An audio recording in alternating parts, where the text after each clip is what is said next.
everyone, in this video I'm going to show you on how to block payments from someone on Monzo. So first thing you're going to need to do is open your Monzo application and then just log into your account if needed. Once you're here, just go to the payments beside the trends at the bottom, tap on that one.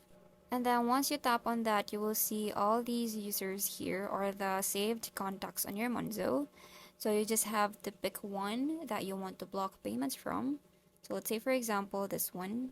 And then right after you tap on that, it will redirect you to this page where you can see at the very bottom that there is an option to block the person or the user. So since you want to block the payments from this person, just tap on that block. And then it will ask you to verify or to confirm. So just tap on block again, and that's it. I hope you find this video helpful.